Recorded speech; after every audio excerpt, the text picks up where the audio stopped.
Assalamualaikum warahmatullahi wabarakatuh. Halo sobat pelajar yang ada di seluruh Indonesia.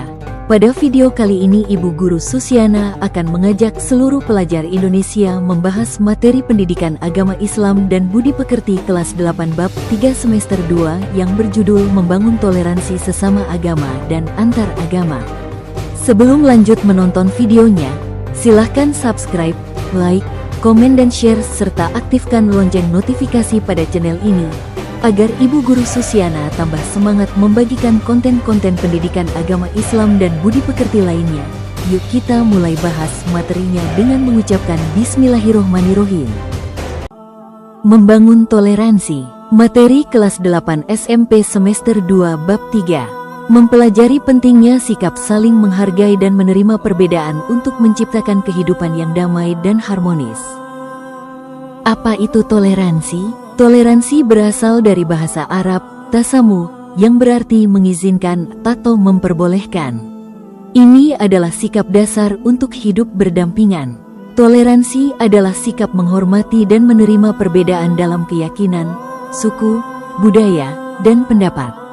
Tanpa toleransi, masyarakat akan rentan terhadap perpecahan dan konflik. Sebagai contoh, Rasulullah Shallallahu Alaihi Wasallam pernah menunjukkan sikap toleransi dengan menghormati jenazah seorang Yahudi, menunjukkan bahwa setiap manusia layak dihormati tanpa memandang latar belakang agamanya. 1. Toleransi sesama agama Islam menghargai perbedaan mazhab. Dalam Islam, terdapat beragam mazhab dan pandangan. Toleransi berarti menghargai perbedaan interpretasi sebagai kekayaan pemikiran, kemudian menjaga ukhuwah Islamiyah. Meskipun ada perbedaan pendapat, umat Islam harus tetap menjaga persatuan dan persaudaraan ukhuwah Islamiyah demi keutuhan umat. Dalil Al-Quran dan hadis yang membahas tentang toleransi. Dalil Al-Quran pada Quran Surat Al-Hujurat Surat ke-49 ayat 13 yang artinya, sesungguhnya yang paling mulia di antara kamu di sisi Allah adalah yang paling bertakwa. Ini menekankan takwa sebagai ukuran, bukan perbedaan lainnya. Selanjutnya hadis Nabi tentang toleransi. Ajaran Nabi Muhammad Shallallahu Alaihi Wasallam adalah teladan nyata dalam praktik toleransi. Beliau tidak hanya mengajarkan dengan kata-kata, tetapi juga dengan perbuatan. Yang pertama, menghormati jenazah Yahudi. Hadis riwayat Imam Bukhari menceritakan bagaimana Rasulullah Shallallahu Alaihi Wasallam berdiri menghormati jenazah orang Yahudi yang lewat, menunjukkan rasa kemanusiaan yang tinggi. Yang kedua, tidak memaksakan agama. Banyak hadits yang menekankan pentingnya tidak memaksakan agama kepada orang lain, mengakui kebebasan berkeyakinan. Dan yang ketiga adalah sikap tawadu dan kasih sayang.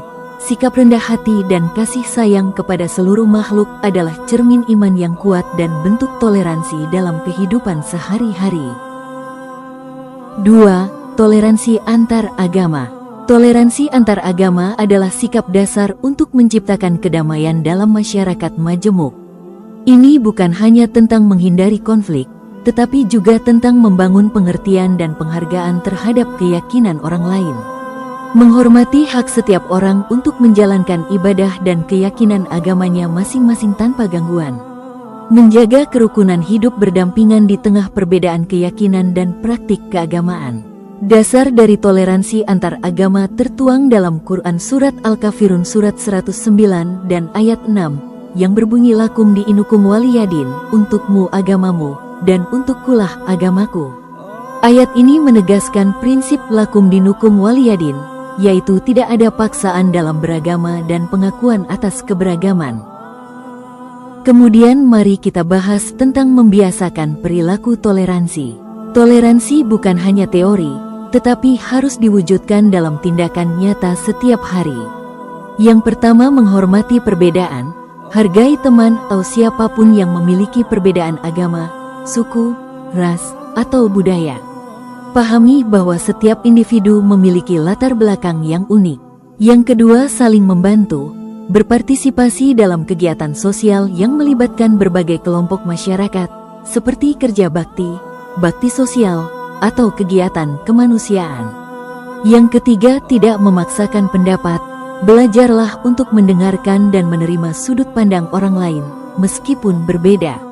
Hindari memaksakan kehendak atau pendapat pribadi. Dan yang keempat, menghargai hari besar.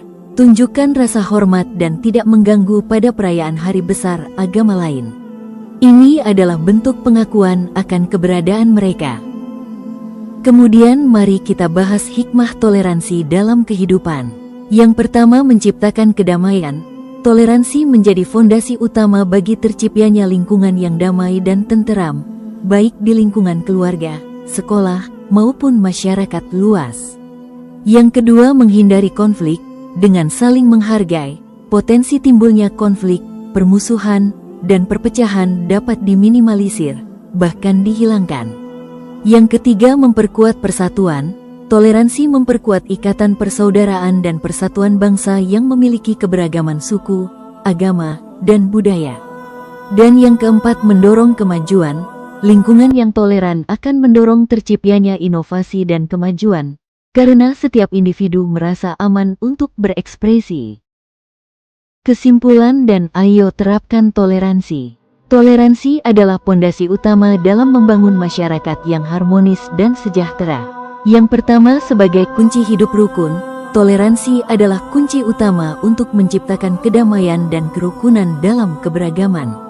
Yang kedua, mulai dari diri sendiri. Praktikkan toleransi dalam setiap interaksi, mulai dari keluarga, sekolah, hingga lingkungan masyarakat. Dan yang ketiga, membangun masa depan. Jadilah generasi yang menghargai perbedaan dan berkontribusi pada terciptanya harmoni global. Mari bersama-sama membiasakan perilaku toleransi untuk Indonesia yang lebih baik. Terima kasih sudah menonton video tentang membangun toleransi sesama agama dan antar agama. Semoga bermanfaat. Ibu Guru Susiana pamit undur diri. Sampai ketemu lagi pada video-video materi pendidikan agama Islam dan budi pekerti menarik lainnya di channel YouTube ini. Jangan lupa like, komen, share, dan subscribe ya. Wassalamualaikum warahmatullahi wabarakatuh.